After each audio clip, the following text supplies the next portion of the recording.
Hi friends, ఈవేళ వీడియోలో మనం వాటర్ యాపిల్స్ అనేవి ఎలా గ్రో చేసుకోవాలో చూద్దామండి. ప్రీవియస్ వీడియోలో ఆల్రెడీ నేను గుత్తుల కింద మనకి వాటర్ యాపిల్స్ అనేవి ఎలా వచ్చినాయి అనేవి మనం ఆల్రెడీ చూసాము.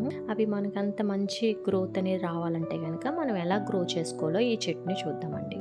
ఈ వాటర్ యాపిల్ ప్లాంట్ అనేది మనం ఎలా గ్రో చేసుకోవాలంటే ఫస్ట్ స్టెప్ వచ్చేసి మనం హెల్దీ ప్లాంట్ అనేది తీసుకోవాలండి. హెల్దీ ప్లాంట్ అంటే ఏంటంటే మనకి కొంచెం అది మనకి పూత వస్తుందా లేదా అనేది, అంటే కొన్ని ఏమవుతాయంటే ప్లాంట్స్ అనేవి పూత పిండి అనేవి రావు ఎన్ని రోజులు వెయిట్ చేసినా కూడా. అలా కాకుండా మనం ఎప్పుడైనా మన ప్లాంట్ అనేది తీసుకునేటప్పుడు మనకి నర్సరీలో కంపల్సరీగా పోతున్నది చూసుకుంటే కనుక ఓకే దీనికి క్రాప్ వస్తుందని మనం ఎక్స్పెక్ట్ చేయొచ్చు. అండ్ నెక్స్ట్ సెకండ్ స్టెప్ ఏంటంటే మనకి యూజ్ ఎ బిగ్ పాట్ అండి. పాట్ అంటే మనకి 18 to 20 ఇంచెస్ పాట్లో వేసుకుంటే కనుక బాగా గ్రో అవుతుంది మనకి. ఇది మనం టెర్రస్ పైన పెంచుకోవచ్చు ఈజీగా. నెక్స్ట్ మనం రిచ్ సాయిల్ అనేది మనం ప్రిపేర్ చేసుకోవాలండి. రిచ్ సాయిల్ అంటే మీకు ఆల్రెడీ తెలిసిందే అందరికీ. నెక్స్ట్ మనకి ఒక 50% మనం సాయిల్ తీసుకుంటే కనుక మనకి 50% వచ్చేసి మనం ఎర్రమట్టి, ఒక 20% నల్ల మట్టి, నెక్స్ట్ ఒక 30% వచ్చేసి కోకోపీట్, అండ్ ఒక 30% వచ్చేసి మనం అండ్ కంపోస్ట్ అనేది మనం ప్రిపేర్ చేసుకుంటే రిచ్ సాయిల్ అవుతుంది. దీంట్లో ఏంటంటే ఒకటి ఎక్స్ట్రాగా యాడ్ చేయాలండి. ఉత్తి సాయిల్ అనేది కూడా యాడ్ చేయాలి. సాయిల్ అంటే మనకి ఇసుక అనేది కూడా కొంచెం యాడ్ చేయాలి.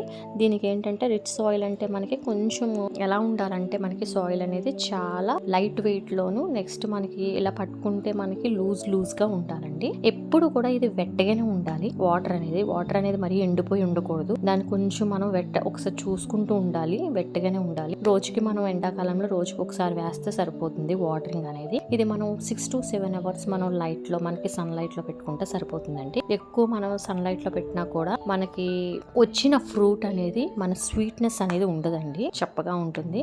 అందుకే మనకి కరెక్ట్ సన్ లైట్ అనేది కరెక్ట్ గా పడాలి. 6 to 7 అవర్స్ ఉండాలి. అండ్ నెక్స్ట్ వచ్చేసి మనకి అండ్ నెక్స్ట్ వాటరింగ్ అనేది మాత్రం ఎక్కువ పోయకూడదు. దీనికి ఎక్కువ ఇచ్చిన ప్రాబ్లమే, తక్కువ ఇచ్చిన ప్రాబ్లమే మనకి. అండ్ నెక్స్ట్ వచ్చేసి మనకి దీంట్లో మనకి ఫెర్టిలైజర్స్ అండ్ పెస్ట్స్ అనేవి ఏం పడతాయో చూద్దాం. బెస్ట్ ఫెర్టిలైజర్స్ వచ్చేసి దీనికి మనకి మాక్సిమం ఏ ఫెర్టిలైజర్స్ కొత్తగా మనం ఇవ్వక్కర్లే, మనకు ఆల్రెడీ తెలిసినవే.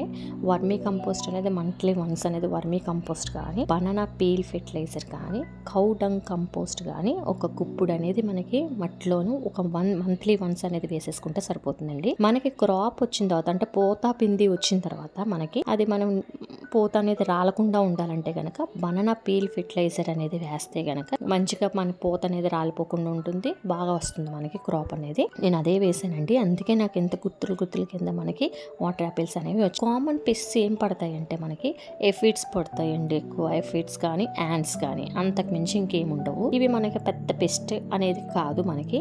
ఇది నార్మల్ గా మనం నీమ్ ఆయిల్ అనేది మంత్లీ వన్స్ ఒకసారి స్ప్రే చేసుకుంటే సరిపోతుంది. మనకి అంత పెస్ట్ అనేది మనకి దీంట్లో మనం కంట్రోల్ చేయక్కర్లేదు. మంత్లీ వన్స్ అనేది మనం చేసుకుంటే సరిపోతుంది. దానికి ఏమంతగా పెస్ట్ అనేది పట్టదు. కామన్ గా ఇవే వచ్చాయి. వాటర్ యాపిల్ ప్లాంట్ అనేది మనం ఈజీగా మనం గ్రో చేసుకోగలము. ఈజీగా మనం ఎక్కువ క్రాప్ అనేది తీసుకోవచ్చు. మీరు కూడా ఇట్లా ట్రై చేయండి.